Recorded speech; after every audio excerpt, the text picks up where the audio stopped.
Swayam Prabha. Digital India. Educated India.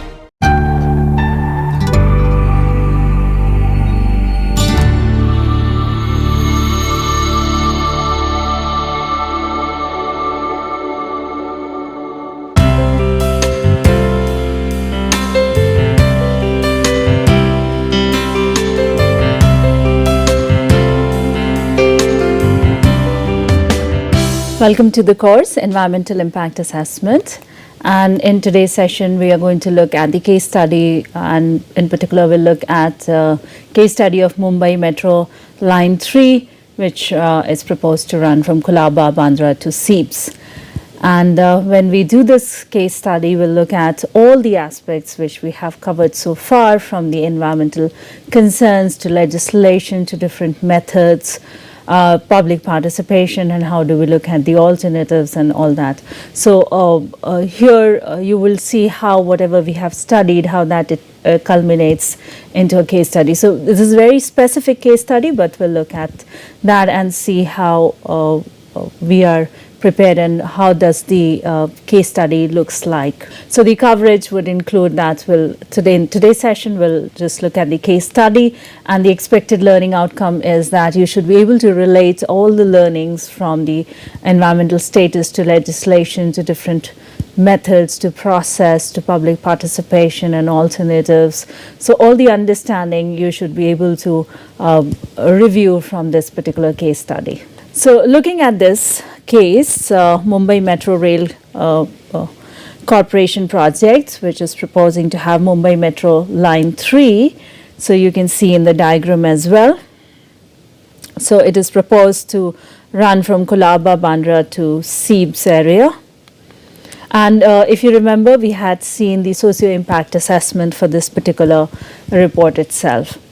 So looking at the purpose of this project, it is mainly for decongesting the existing public transportation system and increasing the mobility across the region. So through this project, they are trying to reduce the environmental impact which is happening. So through this project, they are trying to do this. And we see that it has been funded by JICA, which is Japan International Corporation Agency, and they are funding it for the construction of this Metro Line 3. And if you look at it, this particular document provides the environmental impact assessment. So looking at the salient feature of the project, we see that it has a design speed of 80 kilometers per hour, scheduled speed of 30 kilometers per hour, and the range of power demand, the substations which will be there, capacity of 8 coach units.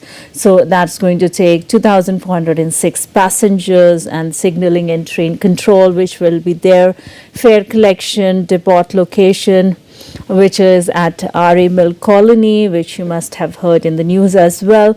And then also train operation, what will be the hours of operation and what's the headway,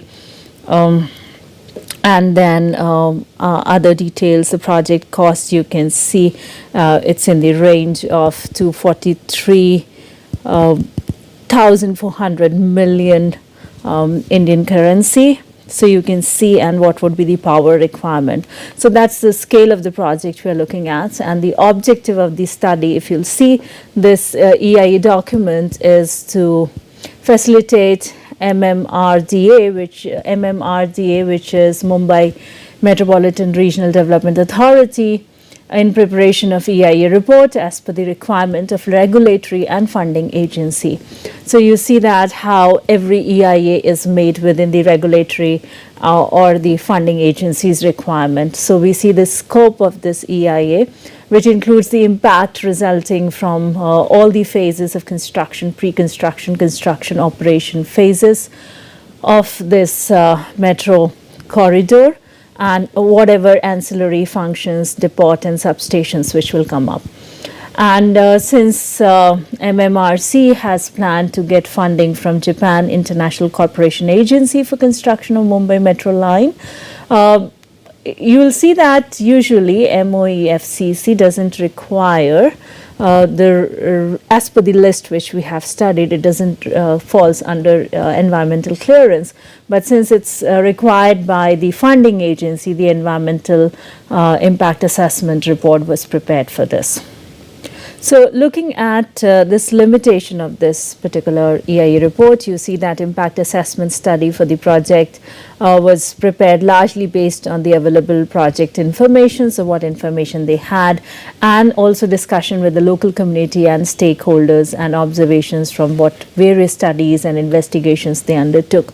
And a lot of professional judgment and subjective interpretation of fact has been applied to the study. So they are also giving their limitation in place.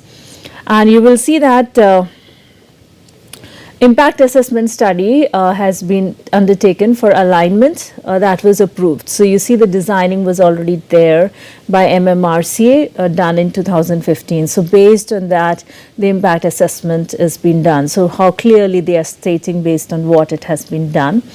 And then you see that since Japan International Corporation Agency, JICA, was involved, it was their requirement that the EIA has to be done as they are the lending agency here.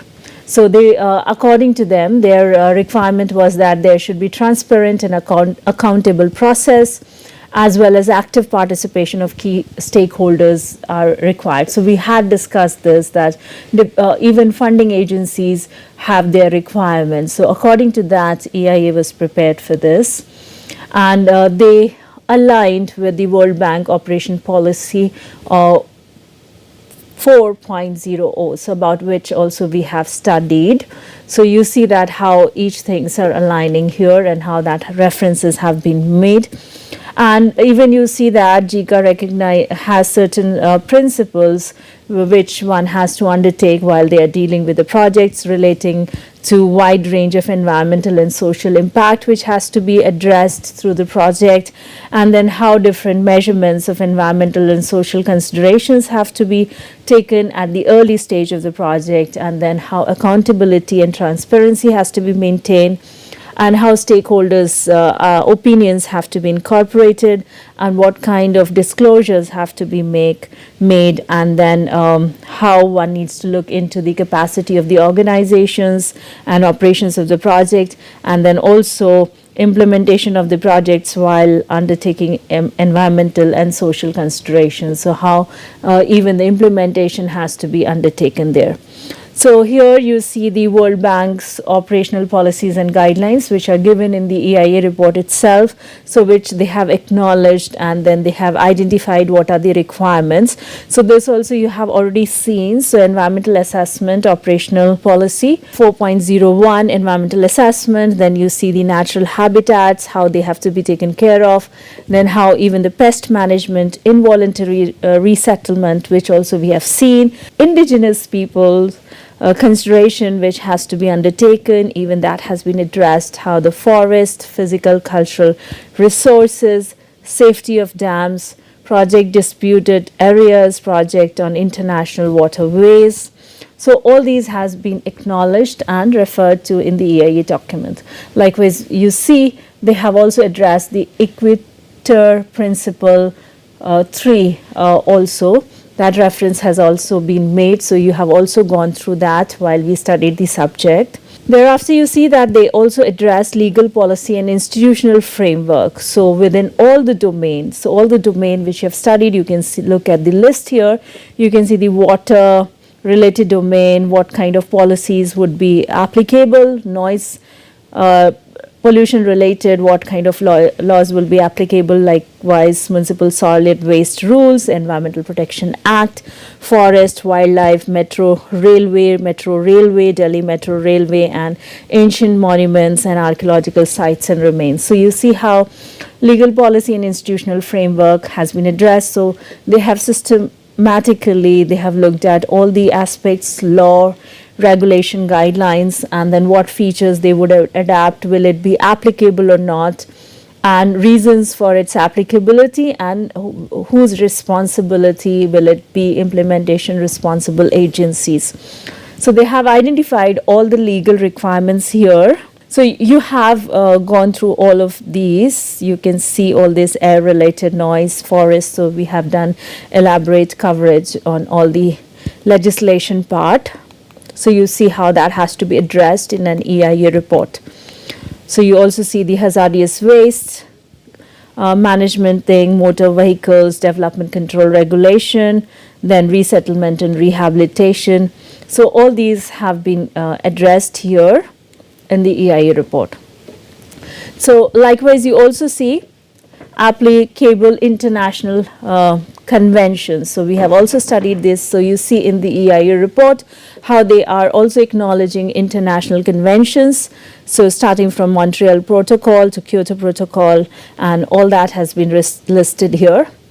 Further, what kind of clearance requirements will be needed for the project has been also specified here in the table.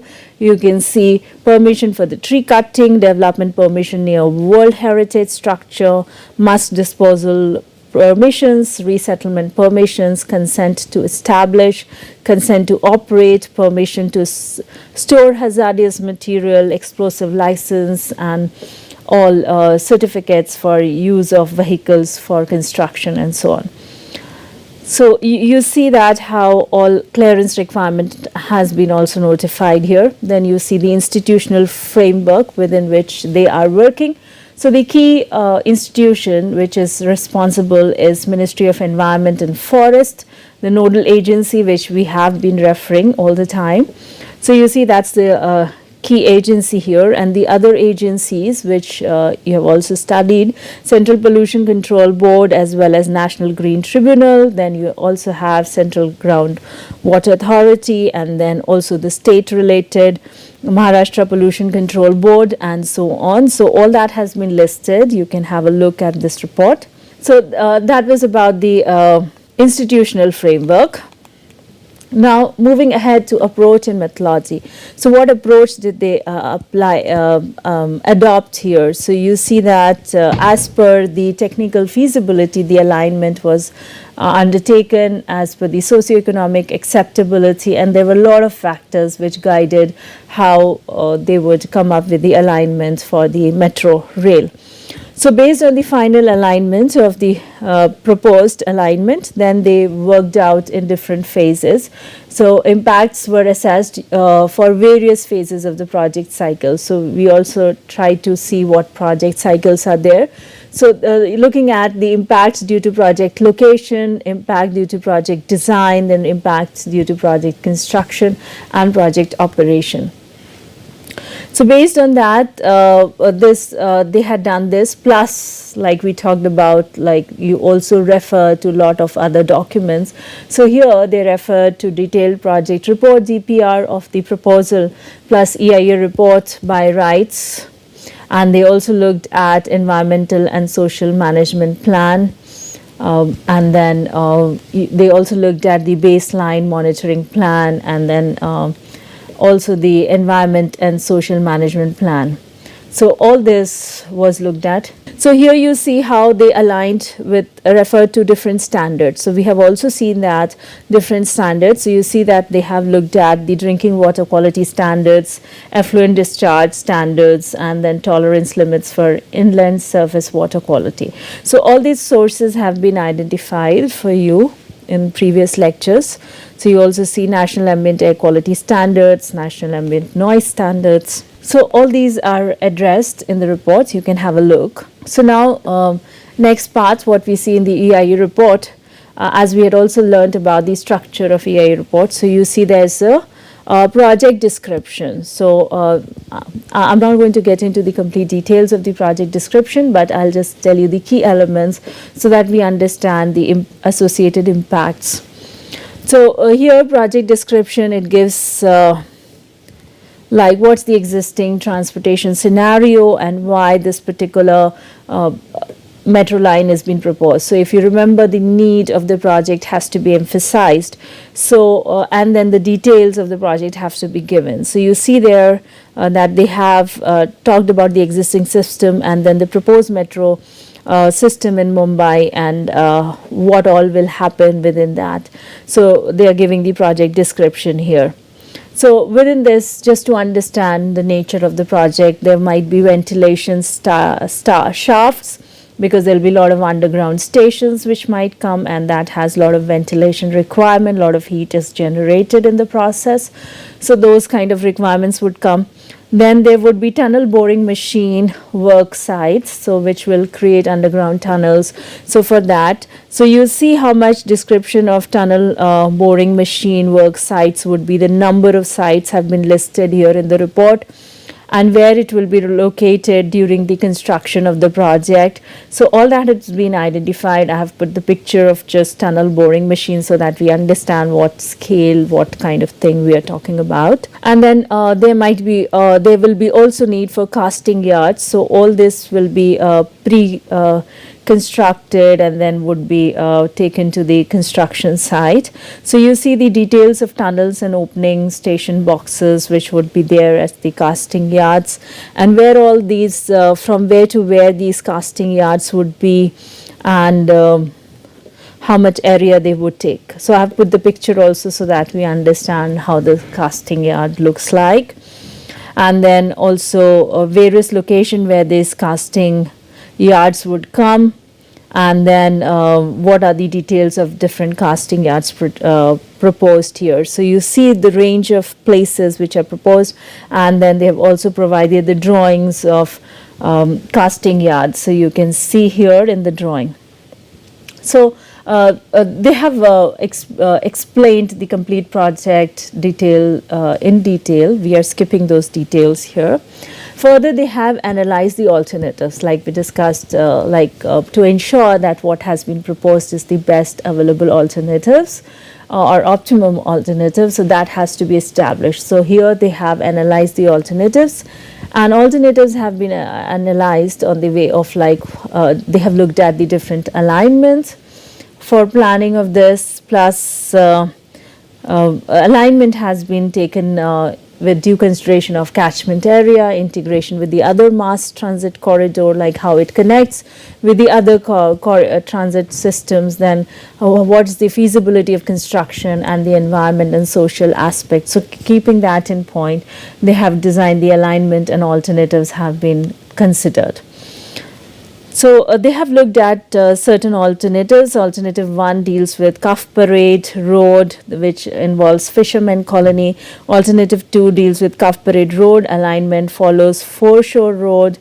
So all these you can see in the map. They have provided the map as well. So that's the entire Mumbai master plan. You can see Metro master plan, and you can see in the red and yellow the alternatives which have been discussed here. So yellow, alternative 1, and so on. So what options they have, alternatives they are looking at. So another alternative they tried on depot planning, like where all the depot would come. The project needed dedicated depot for the maintenance of the rakes. So you can see in the picture what rakes are like, and they would need depot for that. So you see that they have proposed alternative sites for the depot. You can see in the map how they have these sites: Mahalakshmi Race Course, then you can see in some central part Kalina University land, and then R.A. Mill Colony. So finally, like the project description tells, that they are going to build it at the R.A. Mill Colony. So a major section of the proposed metro corridor is also provided, like at what phase 3, where all they will do it. Then ridership on proposed metro corridor, so that study is also undertaken. Then you also see they have provided construction methodology. So that's also with extensive detail has been provided. So I'm not getting into the details. So what kind of construction strategy they have adopted here has been well explained. So like we had discussed before, that even the designs can change, even the layouts can change. There can be many alternatives. So how with construction methodology they are handling the environmental path. So you can see the construction, they have also mentioned construction period, they have mentioned construction methodology which they have used, and then all the details of different locations where they will undertake that. So that was about the construction methodology. Now, coming on to the baseline data. So that's the key part of the environmental impact assessment. So where they are establishing baseline data. So here you see that they use mostly the secondary data as well as reference from the other studies, and they have also conducted study. So just to look at, we have already covered baseline data, how to undertake it domain wise in detail. So we are just going to skim through and then see how it comes in the report. So you see here that they have provided environmental attributes and frequency of monitoring. Then they have identified how it is impacting the land environment. Then you can see how they have presented all the tables related with soil test results. Then you can see all the data which was available with the ground investigation data which was already there. You can see geological map of Mumbai, then you can see the seismic zone map and then seismic hazard map of Maharashtra. So they have studied all that. Water level trend they have studied in this place. Water quality at the project site. Then hydrology of Mumbai they have studied, then the meteorology data they have gathered here, and then a very intensive study of air quality data, and for different you can see for different months they have collected the data here. So I have just snipped some of them. There's elaborate data there, and they have also collected data on the noise environment. Also vibration data also has been collected in the map. They have also shown from where all which places they have collected these data. So you can see how they have put the pictures and also evidences of how and when they are collecting that data. So you can also see the dates coming, the equipments coming, and the location coming in the picture, and then how they are preparing the graphs related with that. So other, you see here, they are also talking about the national park, then also land use pattern from where the depot are coming, and then what all area, Mahim Nature Park, which is coming here. So they have identified all the legally protected species. So we have studied about this, how we need to identify. That's the basic that you identify in every context, in every country, what's the protected list. So they have taken it as per the Mumbai region. So you can see elaborate list coming here. Even this list goes very long. I have just taken one snip. So here you can see the also mangroves of Meठी estuary here. So which is identified as a sensitive area. Then you can see Sanjay Gandhi National Park also, which falls within this zone, and then common plant species of the Sanjay Gandhi National Park has been identified. An elaborate list has been created. Then we had also learnt about modified habitat. So there's also modified habitat in this area, which is Mahim Nature Park, Dharavi. Then you also see Colaba Woods Garden here. So you can see in the picture these areas. So you see that they identified potential ecological impact of the project. So it would lead to removal of trees, it would lead to loss and degradation of biodiversity, and it would lead to loss and degradation of soil. So that was identified in the project. Then further they looked into socio-economic conditions. So for this, they prepared a separate report, social impact assessment for Mumbai Metro corridor. So we have already seen that briefly when we were covering socio-economic impact assessment. However, I have given the link again if you wish to see that, the report again from this perspective. So you can see, so we see here that overall project impact, how much land would be acquired, how much impact it would have on the structure, how many project affected people would be there, and total project affected people and surveyed people and so on. All that details have been given. And then other, how it is going to influence all the historical sites. So that's also given here. So you see that they have identified CST railway station, which is like distance from the center of metro alignment. It's just 40 meters away. Then you can see the BMC building, which is 22 meters away, and Western Railway headquarters, which is 45 meters away.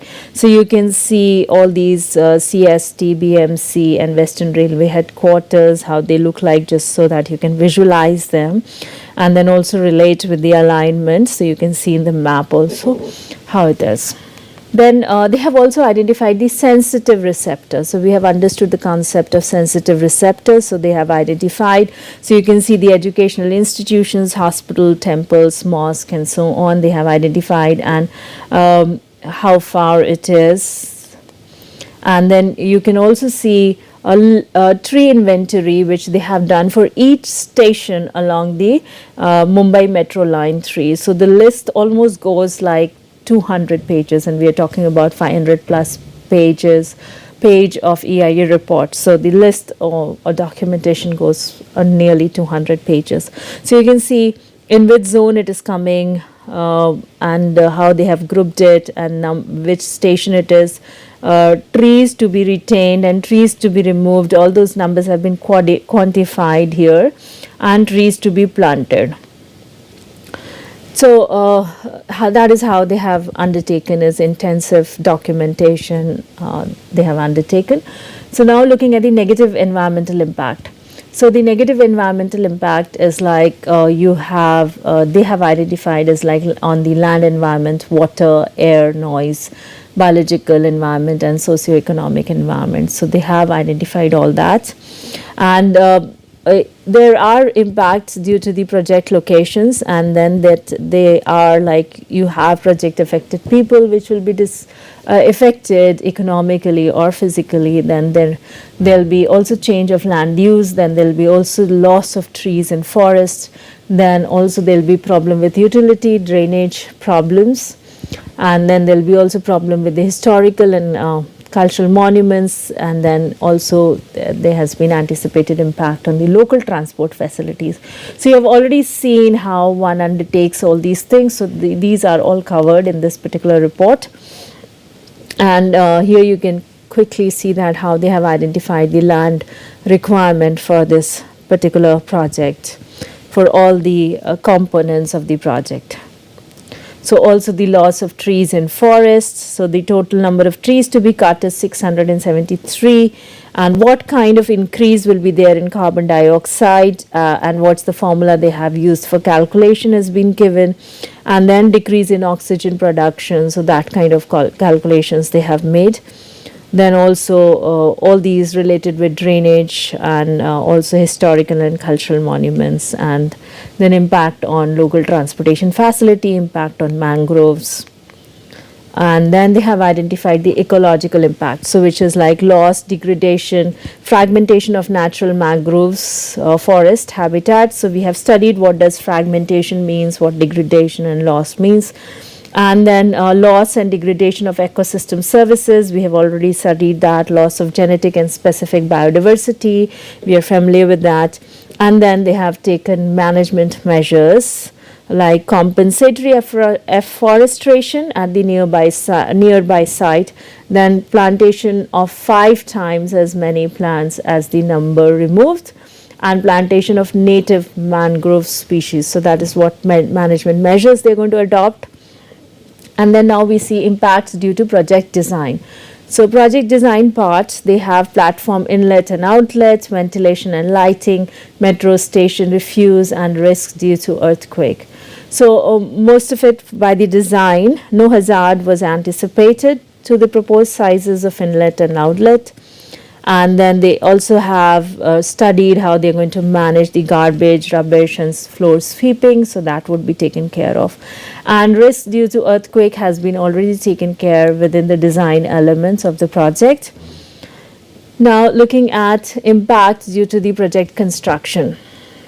So they have identified environmental hazards which will occur due to the construction work related with soil. They would be like soil erosion, traffic diversion, impacts of the proposed road improvement work, muck disposal, dust generation, increased water demand, impact due to construction of tunnel, impact due to land subsidence, landslides, supply of construction material, and then what kind of loss will happen to historic and cultural monuments and so on. So all that has been identified what will happen during the construction of the project. So you see how massive the project is. So it will have impact on several aspects during its construction phase. Further, they have also looked into the health risk at the construction site. So we have also studied how to undertake health risk, and also we see impact on sensitive receptor has been also studied here, and then what kind of impact it will have due to the labor camp. So they're going to have labor camp with all the people working. So what kind of possibilities are there with respect to health? So there are construction workers are more prone to infectious disease like HIV, AIDS, and so on. So how those things will be taken care of. And then also impacts due to blasting, and then also the ground vibration, those calculations have been made. Now, so that's about the construction phase. Now we'll look at impact due to project operations. So how they have looked into it. So they have identified that there will be impact on noise, vibration impact due to terrain, there would be impact on water supply and sanitation at stations, and refuse disposal and sanitation, and electromagnetic interference which can happen. So you see all that has been calculated here, and you can see where all locations they have been documenting, and water supply and sanitation, how they have been recording about the requirements. And then they also looked at the impacts due to depot, so not just the rail track, but also because of the operation of the depot. So where the cleaning would take place, so washing lines, operations and maintenance, workshops and an office. So it will have impact on water supply, effluent treatment, oil pollution would happen, noise, surface drainage, solid waste, and cutting of trees would happen there. So that was about the impacts. Now looking at the positive environmental impact. So they looked at the negative, now looking at the positive environmental impact. So positive environmental impact was identified as employment, benefit to economy, mobility, safety, traffic congestion reduction, reduction in number of vehicle trips, less fuel consumption, reduced air pollution, carbon dioxide, reduction in number of buses, saving in road infrastructure, traffic noise reduction. So you see the initial argument, what we have been talking about, environmental status, and then how we are looking at the sustainable way of approaching it. So they have in the end also used the checklist of impact. So how they are summarizing it, how they are looking at it. So you look at there are various methods of carrying out impact assessments. So you see the ad hoc method, checklist method, matrix, network, overlay, environmental index, cost benefit analysis. So here you see they have adopted the checklist of impact, and all these impacts have been identified, and where it is negative impact, no impact, and positive impact. So you can look at this checklist of impacts. So impact due to project location. So here they are summarizing everything. Impact due to project location. You can see impact due to project design, project construction, project operation, and all the parameters which they have looked into. Further, they have prepared the environmental management plan. So how they are looking at it, and then they have prepared a tabular form, all these issues which they have to take care of, which laws and regulations they would adhere to, by when they have to do it, what kind of documentation would be required, and which will be the authority with which they will be dealing with. And then the range of mitigation measures, you can see all range of mitigation measures here: compensatory afforestation, construction, material management, safety management, labor camp, energy management, hazardous waste management. So all these range of mitigation measures will be taken, and what kind of plantations they are going to do here, and then also environmental management and monitoring plan. So what kind of organizational structure would be there? What is the environmental management plan? How they're going to monitor the plan? And then how they are going to maintain the documentation and record keeping. So that all has been discussed here. and then also the disaster management, what kind of prevention actions they would take, what kind of reporting procedure would be followed, and what kind of communication system would be there, emergency action committee which will be there.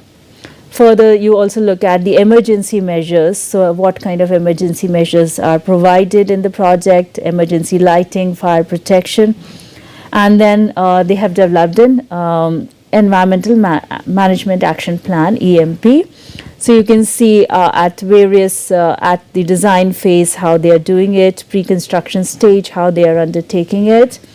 And then for all the aspects domain which we have discussed, you can see here, then you can see at the construction phase as well, and then you see at the operation phase as well how they're going to take it.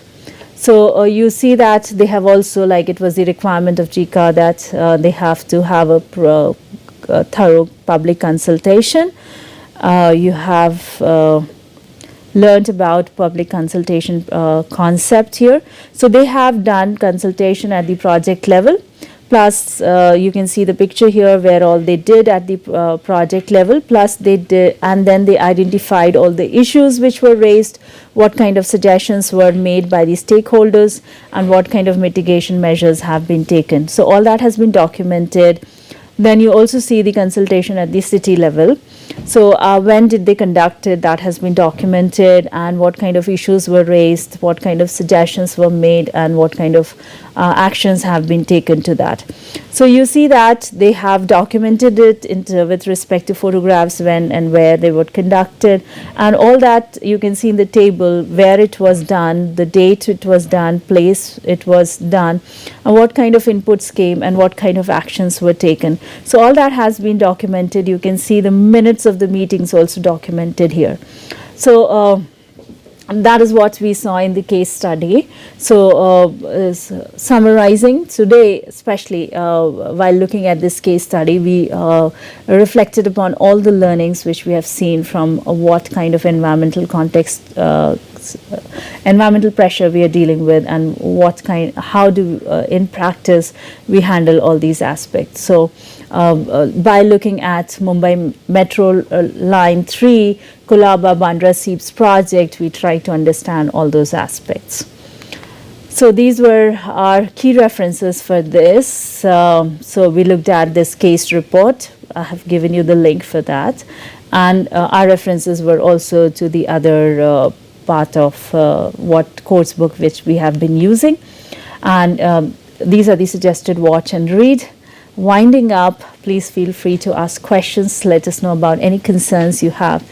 Do share your opinions, experiences, and suggestions. Looking forward to interacting and co-learning with you while exploring AIA. Thank you.